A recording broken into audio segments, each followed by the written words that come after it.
desde la consulta está a cargo de la doctora María del Carmen Figueredo.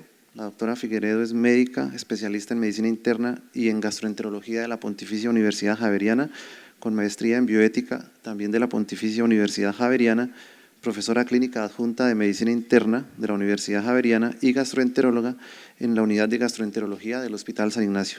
Bienvenida, doctora Figueredo. Muchas gracias, doctor, por la presentación. Buenas tardes a todos. En primer lugar, quería agradecerle al doctor González y a la Asociación Colombiana de Endoscopia por la invitación para participar en el evento. Les voy a hablar acerca, el tema de mi charla me pareció muy particular, es todo lo que como me cae mal, ¿qué hago desde la consulta? Al ver el título de mi charla dije, ¿y ahora qué hago? Porque los pacientes nos pueden llegar muchas veces a contarnos, doctora, me como una hamburguesa y me cae mal. La ensalada del almuerzo todos los días me cae peor. Si me como la bandeja paisa que tanto me gusta, es terrible.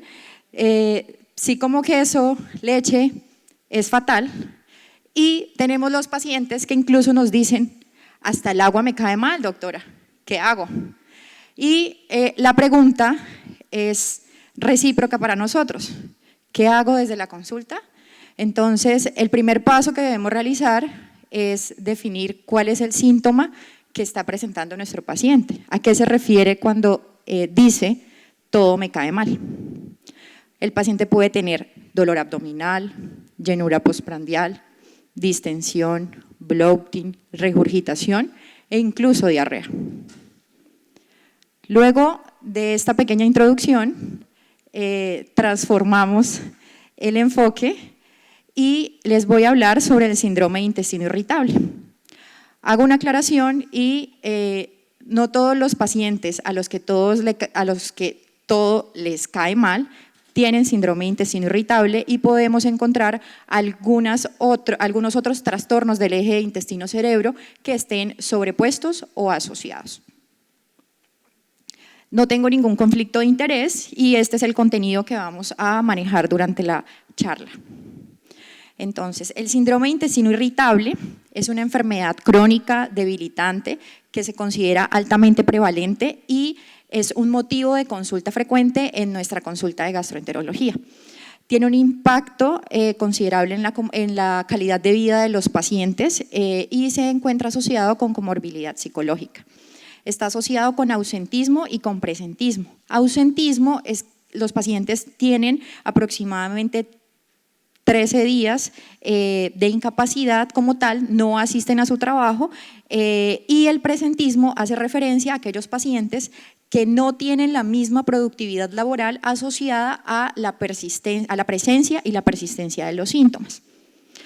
Implica además una carga económica para los sistemas de salud que es considerablemente alta, asociada a consultas, estudios endoscópicos, paraclínicos, que incluso en algunas ocasiones puede que no sea necesario llevar a cabo. Se ha considerado que es una alteración del eje intestino-cerebro. Dejaron de llamarse este grupo de enfermedades trastornos funcionales del tracto gastrointestinal y tiene dos características principales, una clínica dada por dolor abdominal y por desórdenes en la defecación. La fisiopatología es multifactorial y ahorita vamos a hablar en detalle al respecto. La epidemiología depende y puede variar de acuerdo a la clasificación de Roma que utilicemos. Esta es la clasificación que tiene en cuenta los criterios para hacer el diagnóstico del síndrome de intestino irritable. En la actualidad se considera que es aproximadamente entre 4.4 y 4.8% en Estados Unidos, siendo específicamente 3.8 cuando se evalúa a partir de Roma 4 y hasta un 10% llegaba a ser cuando se tenían en cuenta los criterios de Roma 3. Ocurre con más frecuencia en personas jóvenes, menores de 50, 40 años, tiene preponderancia por las mujeres y variabilidad interregional.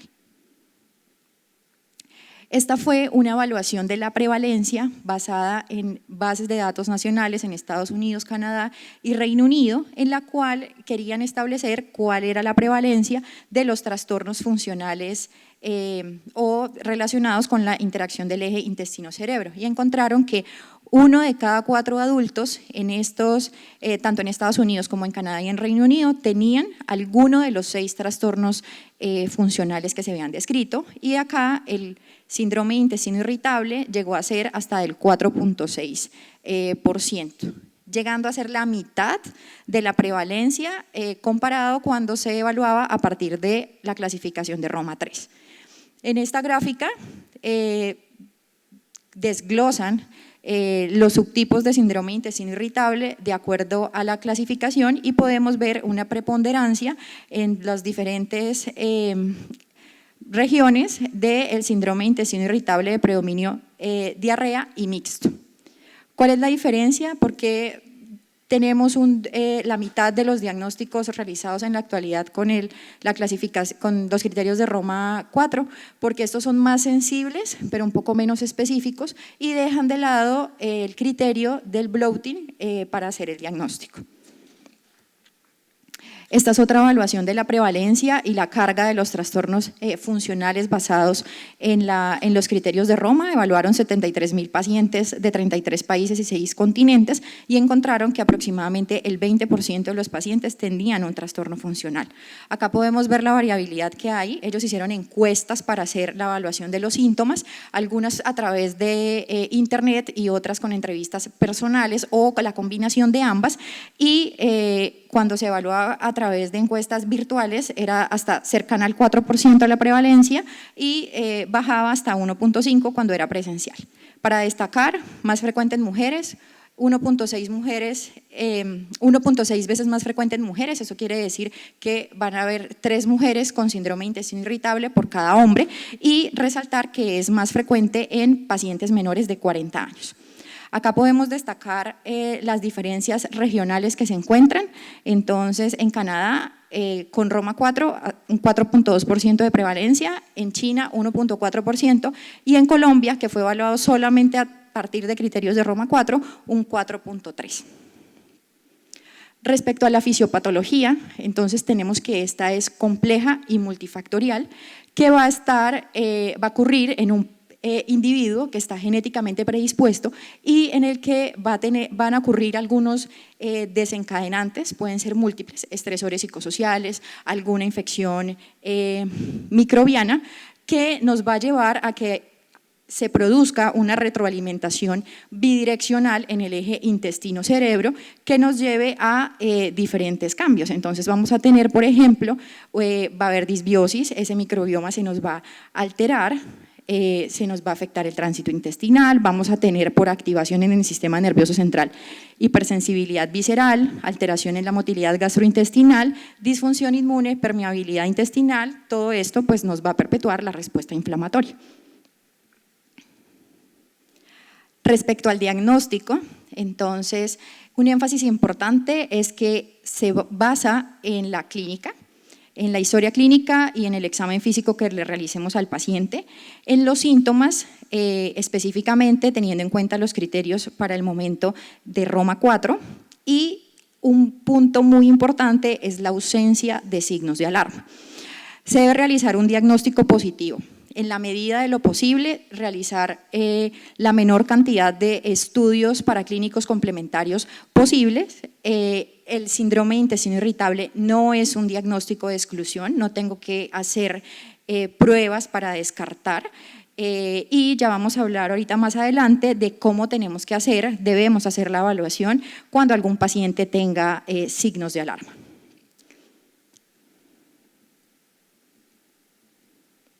¿Cuáles son los criterios que debemos tener en cuenta para el diagnóstico? En primer lugar, y como una condición sine qua non, el dolor abdominal recurrente que se presente más de una vez a la semana en promedio en los últimos 3 meses, con un inicio de los síntomas que haya sido en los 6 meses previos al diagnóstico. Debe estar asociado al menos con alguno de los siguientes síntomas: que se presente dolor con la defecación, que haya cambio en la frecuencia de las deposiciones o cambio en la forma, en la apariencia como tal de las deposiciones. Y un punto a resaltar, como les mencioné ahorita, la ausencia de signos de alarma. Tenemos 4 subtipos diferentes del síndrome de intestino irritable. ¿Por qué mencionar esto, que puede ser como un poco repetitivo y que ya lo tenemos en nuestro conocimiento? porque de acuerdo a la clasificación que realicemos vamos a determinar cuáles son las estrategias terapéuticas que pueden llegar a tener efectividad en nuestros pacientes. Entonces tenemos los 4 subtipos, predominio de constipación cuando más del 25% de las deposiciones son Bristol 1 y 2 y predominio de diarrea cuando este porcentaje corresponde a deposiciones Bristol 6 y 7. Los signos de alarma, muy importante porque es el límite que nos establece que nuestro paciente tiene un síndrome de intestino irritable versus aquel paciente en el que debemos descartar que no haya una patología concomitante.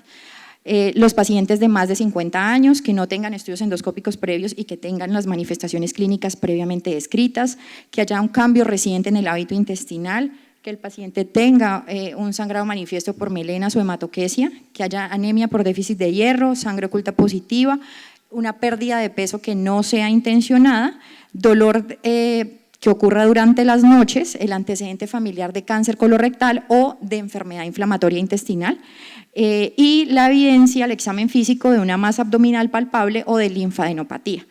Estas características nos deben encender las alarmas y implican la realización de una evaluación complementaria, la realización de una colonoscopia, la realización de calprotectina o alguna imagen específica de acuerdo al hallazgo que tengamos en nuestro paciente. Como les mencioné hace un momento, no todos los pacientes a los que todo les cae mal tienen síndrome de intestino irritable, o por lo menos no tienen solamente síndrome de intestino irritable, sino que pueden tener otras condiciones sobrepuestas. En primer lugar, quiero destacar que puede ocurrir sobreposición de los diferentes subtipos de síndrome de intestino irritable. Inicialmente un paciente puede tener un síndrome de intestino irritable subtipo diarrea, luego ser mixto y 5 años después ser un paciente que tenga un síndrome de intestino irritable subtipo estreñimiento. Más del 20% de los pacientes que tienen síndrome de intestino irritable tienen alguna otra asociación con trastornos del eje intestino-cerebro y de estos están descritos las náuseas, la diarrea, la enfermedad por reflujo gastroesofágico, la disinergia del piso pélvico, la incontinencia y la dispepsia funcional, siendo esta última la más frecuente y con la que se ha descrito una asociación más fuerte. ¿Con qué se relaciona? Con una mayor severidad de los síntomas, un mayor deterioro de la calidad de vida de los pacientes y por ende una menor respuesta al tratamiento. Respecto a los subtipos tanto de la dispepsia funcional como del síndrome de intestino irritable se han planteado asociaciones. Cuando es el predominio del síndrome de intestino irritable constipación está asociado con mayor frecuencia a distrés postprandial, a diferencia de cuando es predominio de diarrea está relacionado con el dolor epigástrico. Hablar de síndrome de intestino irritable en este momento y la sobreposición y no hablar de SIBO es dejar un buen fragmento de la charla sin considerar. Entonces, para destacar que pues el SIBO es una manifestación de la disbiosis del microbioma, que hasta un 35% de los pacientes que tienen síndrome de intestino irritable pueden llegar a tener síndrome de sobrecrecimiento bacteriano intestinal, confiriéndoles hasta 4 veces más riesgo. ¿Tienen síntomas compartidos? Sí, por eso podemos ver la sobreposición y diferenciarlos. En ocasiones puede no ser tan fácil desligar uno del otro, como por ejemplo dolor abdominal, diarrea, distensión y bloating. ¿Cómo contribuye la disbiosis del SIBO al síndrome de intestino irritable? Entonces se ha planteado la teoría del síndrome de intestino irritable posinfeccioso, en la cual los pacientes que tienen un episodio de gastroenteritis tienen hasta un 10% de riesgo de al siguiente año desarrollar síntomas compatibles con el diagnóstico de un síndrome de intestino irritable. El Campylobacter ha sido asociado y lo que ocurre es que esos cambios que están asociados con una inflamación que es leve pero duradera, aumentan la permeabilidad intestinal y llevan al síndrome de intestino irritable. Luego de hacer la evaluación diagnóstica, descartar que nuestro paciente tenga signos de alarma y realizar un diagnóstico de síndrome de intestino irritable, vamos a hablar respecto al tratamiento. Entonces, tenemos las guías publicadas por la AGA en el año 2022 para el tratamiento del síndrome de intestino irritable, tanto diarrea como Estreñimiento, la guía de manejo de la ACG publicada en el 2021 y la guía colombiana de la Asociación Colombiana de Gastroenterología con su actualización de 2021. El tratamiento. En este apartado tenemos 3 pilares fundamentales. En primer lugar está la relación médico-paciente, la cual debe ser empática. En muchos de estos pacientes, si se llegan a realizar estudios o evaluaciones complementarias, lo esperable es que sean normales. Entonces, no es adecuado que le digamos al paciente, definitivamente usted no tiene nada, se está inventando los síntomas, sino que tener una actitud empática con el paciente, realizar el acompañamiento y tratar su enfermedad de acuerdo a los síntomas. Tenemos las estrategias de manejo farmacológico y las estrategias de manejo no farmacológico. Este algoritmo es una adaptación del algoritmo de la actualización de la guía colombiana del manejo del síndrome intestino irritable de la Asociación Colombiana de Gastroenterología. Entonces, nos muestra el paso a paso de cómo debemos hacer el tratamiento de nuestros pacientes. En primer lugar, la intervención de los estilos de vida, la dieta, la realización de actividad física y la evaluación para dirigir nuestra terapéutica de acuerdo al síntoma predominante. Si tenemos diarrea, estreñimiento, dolor o los síntomas globales que podríamos utilizar cualquiera de las alternativas terapéuticas. En primera línea, para el tratamiento de la diarrea tenemos la loperamida. Para estreñimiento tenemos la alternativa de utilizar polietilenglicol o ispágula. Y en cuanto al manejo del dolor, están los antiespasmódicos y el aceite de menta. En la segunda línea para la diarrea, la rifaximina, los antagonistas de la 5-HT3, de los cuales su representante es el alocetrón para las recomendaciones actuales, al combinar las recomendaciones de las guías internacionales y nacionales, y la luxadolina. En cuanto a la segunda línea del estreñimiento están los secretagogos, el tegacerot también, con consideraciones específicas que ya vamos a mencionar, y la segunda línea para el tratamiento a nivel del dolor son los neuromoduladores, ya sean los antidepresivos tricíclicos y algunas consideraciones especiales de los inhibidores de la recaptación de serotonina.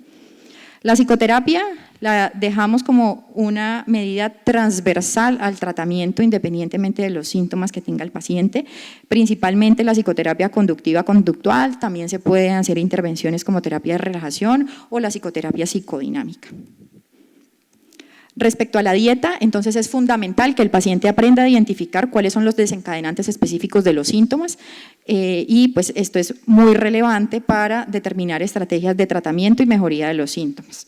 La dieta baja en FODMAPs, que son los oligosacáridos, disacáridos, monosacáridos y polioles, es la recomendación dietaria que mejor evidencia tiene hasta el momento, está asociada con disminución de los síntomas generales y tiene 3 pasos específicos, que son un periodo de restricción que va entre 4 y 6 semanas, una reintroducción de estos alimentos que tienen baja cantidad de FODMAPs y luego una personalización de la dieta de acuerdo a las características y la resolución o el empeoramiento de los síntomas del paciente con los diferentes alimentos.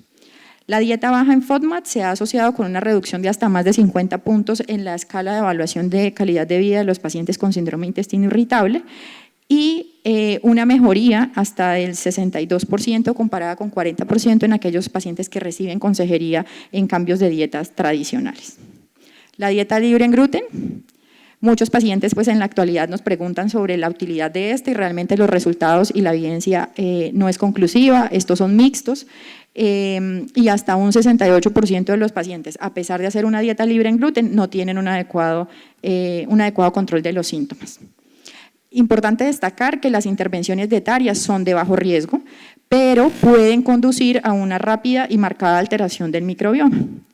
El manejo de la dieta debemos hacerlo y el escenario ideal es con el equipo multidisciplinario y el acompañamiento de nutrición. Ahora vamos a resaltar, de acuerdo al síntoma predominante, cuáles son las alternativas de tratamiento y creo que más que especificar las alternativas es que realmente me sirve, cuántos pacientes debo tratar y qué puede llegar a ser en verdad efectivo para el control de la sintomatología de mi paciente. Entonces, en esta tabla quise mostrar las diferentes opciones de medicamento, de los medicamentos que tenemos, el agonista y los antagonistas de los receptores opioides como la loperamida y la luxadolina. De la loperamida es recomendada pues como la primera línea de tratamiento en los pacientes que tienen diarrea, pero en realidad su evidencia es limitada y tenemos datos de muy baja calidad al respecto. La luxadolina es efectiva respecto al placebo, con una diferencia de 27 versus 16%, y el número necesario para tratar para lograr efectividad y control de la diarrea son 10 pacientes. ¿Qué particularidad tiene? Que está contraindicado en pacientes que tienen enfermedad pancreatobiliar porque han sido reportados casos de pancreatitis severa y de disfunción del esfínter de Oddi. La rifaximina, destacar su efectividad, tiene impacto en el control de la diarrea con una mejoría hasta del 50% y en la urgencia del 48% versus 39% en aquellos pacientes que recibían placebo. El número necesario a tratar en este escenario es de 9, no estuvo asociada con un cambio considerable en la consistencia de las deposiciones y podemos utilizar en aquellos pacientes que tuvieron una respuesta inicial pero presentan recurrencia de síntomas hasta 2 ciclos adicionales de rifaximina para buscar el control de los síntomas. La dosis ya está establecida, son 550 miligramos cada 8 horas por 14 días. Esta aclaración la hago porque podemos encontrar a veces en la práctica que se utilizan diferentes esquemas de tratamiento que pueden reducir la efectividad confirmada de la rifaximina. El alocetrón es un antagonista de los receptores 5-HT3 con una efectividad descrita entre el 32 al 45%. Precaución porque puede inducir colitis isquémica y complicaciones asociadas a la constipación y su indicación es en mujeres con síndrome de intestino irritable subtipo diarrea que los síntomas sean severos. Respecto al estreñimiento, entonces en primer lugar, como primera línea que les mencionaba en el algoritmo, está la fibra soluble, una efectividad realmente baja y como síntoma adicional que puede empeorar es la distensión. El polietilenglicol, mejoría tanto en la frecuencia como la consistencia, un NT realmente bueno, debo tratar 3 pacientes para lograr respuesta. Y tenemos por otro lado los secretagogos como principales representantes y con diferentes mecanismos de acción, lubiprostone, linaclotida y precanatida. Linaclotide, por ejemplo, nos puede hasta 2.5 veces mejorar los síntomas de estreñimiento y aumentar la frecuencia de las deposiciones con unas tasas de respuesta que no son superiores al 30% y unos NNT que están entre 6 y 10 aproximadamente.